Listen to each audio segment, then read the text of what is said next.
ছোটবেলায় আমরা যখন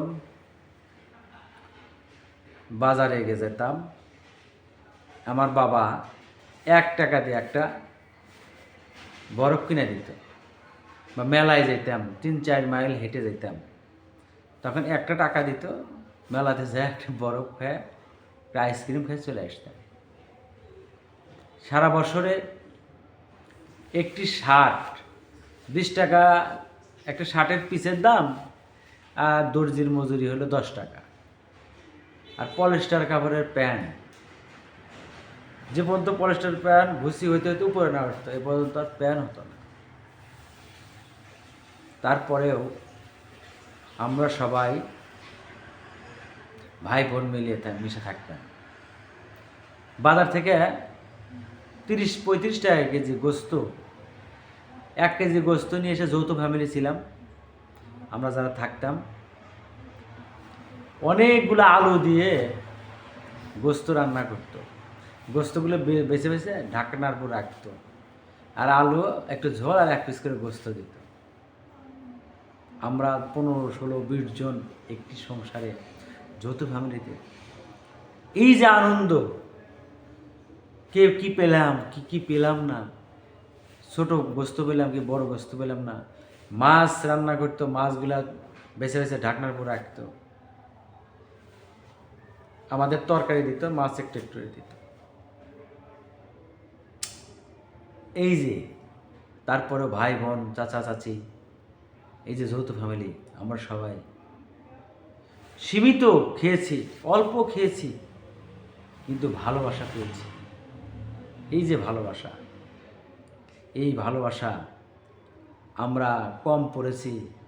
আমার একটি জুতা যদি থাকতো, আর এক ভাই বোন নিয়ে যেত, আর একজনের জুতা থাকতো, আর এক ভাই বোন নিত, আমার শার্ট থাকতো, আর একজন থাকতো না, একজন আর একজনেরটা পড়তো।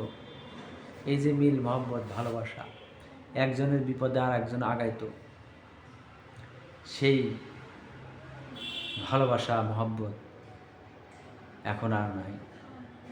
এই আধুনিক যুগে, এই স্মার্ট যুগে, এই ডিজিটাল যুগে, এই তথ্য প্রযুক্তির যুগে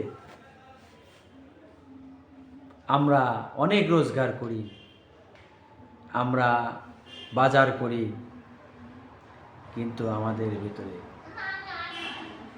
কারো মহব্বত নাই। আমাদের আগে দেখছিলাম একজনের মেহমান আসলে আরেকজনের পাতিলের তরকারি নিয়ে ভাত নিয়ে খাওয়াই। এখন আমরা সবাই ঘরের দরজা দিয়ে খাই।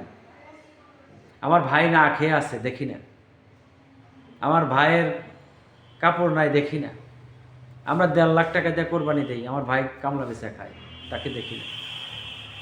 এই মহব্বত, এই ভালোবাসা কোথায় গেল? তাই আসুন আমরা পুরানো দিনে ফিরে যাই, অতীতে ফিরে যাই, আমরা সেই স্মৃতিতে ফিরে যাই, আমরা সেই ভালোবাসায় ভালোবেসে যাই। আমাদের বংশ পরম্পরা, আমাদের নিজের ভাই বোন আত্মীয় স্বজন যে যেখানে আছে সবারই খোঁজখবর রাখি। যদিও আমরা এখন কর্মব্যস্ত যান্ত্রিক যুগে এসে পৌঁছেছি, সবাই আমরা যান্ত্রিক হয়ে গেছি, কর্মময় হয়ে গেছি, কর্মব্যস্ত হয়ে গেছি। আমরা একটু সময় পেলে আমার মামাতো, ফুফাতো, কাকাতো, চাচাতো, দাদা দাদি, চাচা চাচি, শ্বশুর শাশুড়ি, বোন ভাগ্নি, মা বাবা, সবারই মাঝে মাঝে একটু খবর নেই, কে কী অবস্থায় আছে, কি তার কারো কিছু লাগবে কিনা, কারো উপকার করতে হবে কিনা, কারো কোনো দরকার আছে কিনা, কে কোনো অসুবিধা আছে কিনা, সবারই খবর নিতে হবে। আমরা নিজেরাই একাই ভালো থাকবো, এটাই তো জীবন নয়। আমরা সবাই মিলেমিশে থাকব, তাহলেই আমরা শান্তি পাব। সবার উপর মানুষ সত্য, তাহার উপর নেই। জীবে সেবা করে যেজন সে বিশ্বেই সে ঈশ্বর। আমাদের প্রতি তাদের হক আছে, তাদের প্রতি আমাদের হক আছে। তাই আসুন আবার আমরা এক হই, আবার আমরা মিলেমিশে থাকব, আবারও আমরা মাঝে মাঝে এলাকায় গিয়ে, গ্রামে গিয়ে, শহরে যারা থাকি সবাই একসাথে হয়ে এক প্লেটে খাবো, এক পাতিলে খাবো। এই প্রত্যাশা নিয়ে আমি আজকের মতো এই ভিডিওটি শেষ করছি। আমার কথাগুলো যদি ভালো লেগে থাকে সবাই আমাকে কমেন্টস করে জানাবেন, উৎসাহ দিবেন, উদ্দীপনা দিবেন। আবারও নতুন কিছু নিয়ে আপনাদের সামনে হাজির হব। ভালো থাকবেন, সুস্থ থাকবেন। আল্লাহ হাফেজ।